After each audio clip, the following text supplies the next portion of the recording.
ਅਸੀਂ 2 ਦਿਨ ਪਹਿਲੇ ਮੈਂ ਸ਼ਾਮ ਨੂੰ ਆ ਕੇ ਸਲਾਹ ਕੀਤੀ ਸੀ ਕਿ ਅਸੀਂ ਆਪਣੇ ਤੌਰ ਪਰ ਉਹਦੇ ਬਾਅਦ ਮੈਂ ਇੱਕ ਰਿਕੁਐਸਟ ਗਵਰਨਮੈਂਟ ਨੂੰ ਜ਼ਰੂਰ ਕਰਾਂਗਾ ਕਿ खत्म है सारा खाली गांठ दे टिकया बस हां बस नीचे दे नहीं ऊपर पखड़ी है वो फटी बस आगे थोड़ा पीछे वो जेले पड़ गई और खींच लेते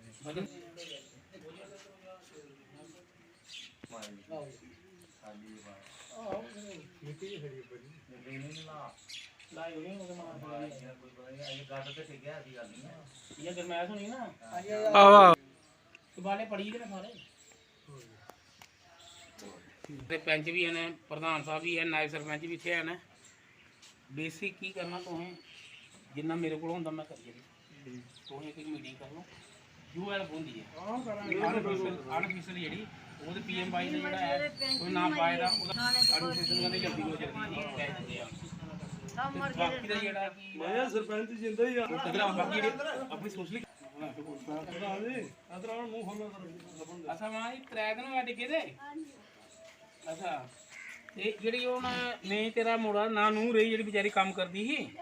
चले गए ओह् भी ते ओह् रोटी पानी दा कि'यां चलानी है अच्छा ते समान कुत्थों लैंदी तू जेह्ड़ा सौदा वगैरह कौन तरी है और मारो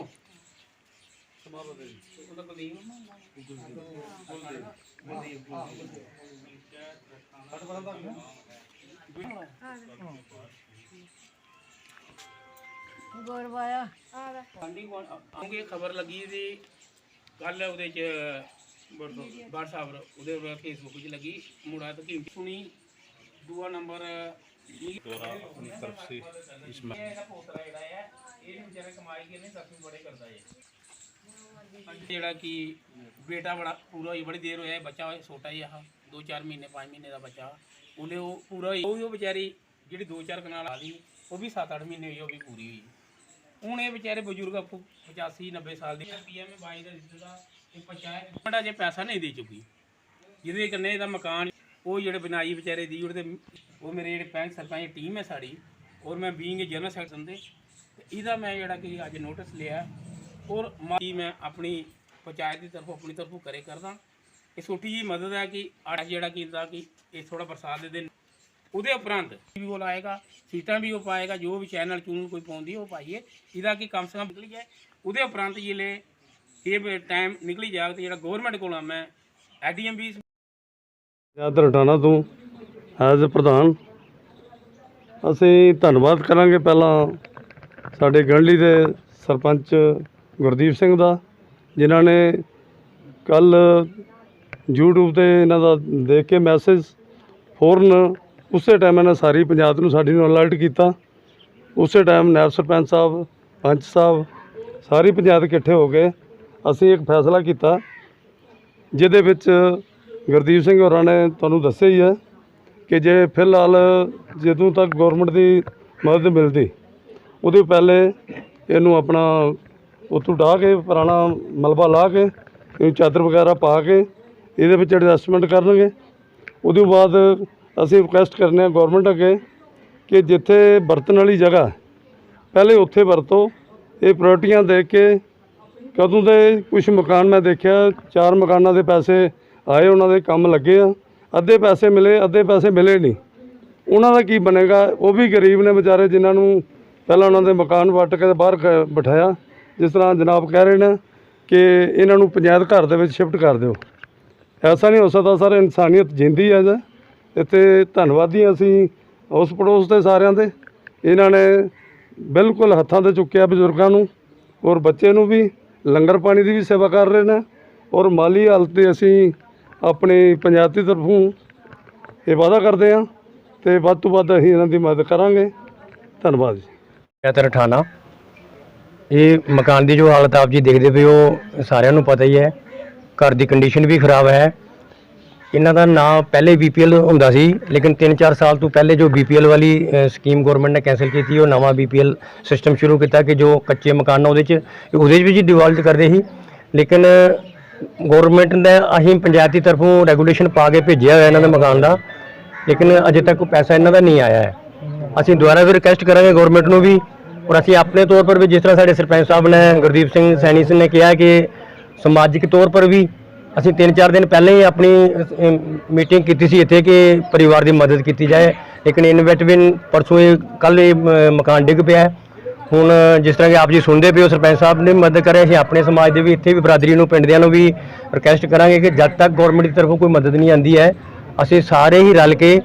ਕਿਉਂਕਿ ਇਹਨਾਂ ਦਾ ਕਮਾਉਣ ਦਾ ਸੋਰਸ ਕੋਈ ਨਹੀਂ ਹੈ, ਇਨਕਮ ਦਾ ਕੋਈ ਸੋਰਸ ਨਹੀਂ ਹੈ, तो इस परिवार की मदद की जाए। तो होर भी कई बाकी ठीक कह रहे हैं सरपंच साहब कि कई परिवार यहो होर भी होंगे जिन्होंने जरूरत है, लेकिन गौरमेंट के प्रोसीजर लम्मा है, टाइम लगते टाइम ला देंगे है। लेकिन मैं गौरमेंट को भी रिक्वेस्ट करांगा कि अगर उन्हें मैसेज सारे तक पहुँचा है तो तुरंत यहो ਜਿਹੇ परिवार की मदद होनी चाहिए। इन्हों का मकान जो प्रायोरिटी बेस से बनना चाहिए। सर मैं आपके माध्यम से सरकार को रिक्वेस्ट करना चाहता हूँ कि जो गरीब परिवार हैं, क्योंकि इस समय रेनी सीजन चल रहा है, तो जिनके कोई है ही नहीं, खासकर ये परिवार है, इसका मैंने यूट्यूब पे देखी,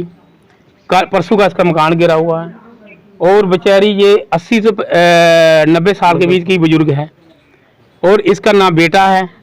ना इसका पति है, ना इसकी बहू है, एक छोटा सा इसका पोतरा है जो अभी 10 साल में पढ़ा 10वीं में पढ़ रहा, टीनेजर है। इनकम सोर्स कोई नहीं है, साधन कोई नहीं है और पंचायत ने इसका रेजुलेशन डाल के इसका मकान रिकमेंड करा हुआ है, मगर सरकार ने अभी तक इसको पैसा नहीं दिया। मैं आपके माध्यम से खासकर एलजी को, जो जम्मू कश्मीर की एडमिनिस्ट्रेशन का हेड हैं, जम्मू कश्मीर की गवर्नमेंट है, उनको और कंसर्न डिपार्टमेंट को, एसीडी और डायरेक्टर को ये रिक्वेस्ट करता हूँ आपके माध्यम से, जो गरीब परिवार हैं, जैसे ये परिवार है समारोह देवी, ऐसे और भी परिवार हैं, बहुत सारे परिवार हैं हमारे इलाके में। क्योंकि मैं भी सरपंच गढ़ली का हूँ, ये 18 पंचायत का केस है, मगर हमारी पंचायत एक ही थी, डिलिमिटेशन होने से 2 पंचायतें बनी और मेरा वास्ता अपने इलाके के साथ है। और विंग के जनरल सेक्रेटरी आल जम्मू कश्मीर पंचायत कॉन्फ्रेंस जब मेरे नोटिस में आया, मैंने रात को ही जो हमारी जो पंचायत है, जहाँ की 18 पंचायत की, इनके नायब सरपंच पंच सारे इनको लेके मैंने फ़ोन करा कि मैं सुबह आ रहा हूँ, उनकी माली हालत देख के जो मेरे अपने से सरता था, जो मैं की सेवा कर सकता था, वो छोटी सी तुच्छ जी सेवा मैं इस माता को कैश भी दिया है और आटा चावल दिया, कम से कम 2-4 दिन 10 दिन निकाल ले। वो मेरे से निकालने से नहीं होगा, जब तक समाज मदद नहीं करेगा और गवर्नमेंट मदद नहीं करेगी, क्योंकि इनका कमाने वाला कोई नहीं है। मैं गवर्नमेंट से अपील करूँगा, ये जो छोटा बच्चा है, ना इसकी माँ है ना बाप है, इसकी पेंशन लगाई जाए, क्योंकि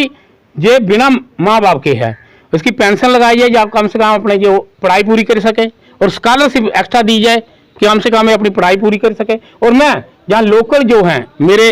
लोग जहाँ की पंचायत, इनको भी रिक्वेस्ट कर रहा हूँ, आप भी कंट्रीब्यूट करके, इस गवर्नमेंट की तरफ से कोई फाइनेंशियल असिस्टेंस नहीं मिलती तो इसके जो 2-3 महीने निकाल दो। और भी बारिश होने का अनुमान है, तो इसके लिए क्या कहाँ जाएंगे लोग? इसके लिए मैंने आपके माध्यम से जो मैं बताना चाहता हूँ समाज को, कि समाज में बहुत सारे दानी वीर हैं और मैं उनको कहना चाहता हूँ, गुरुद्वारे में, मंदिर में, मस्जिद में करने की बजाय ऐसे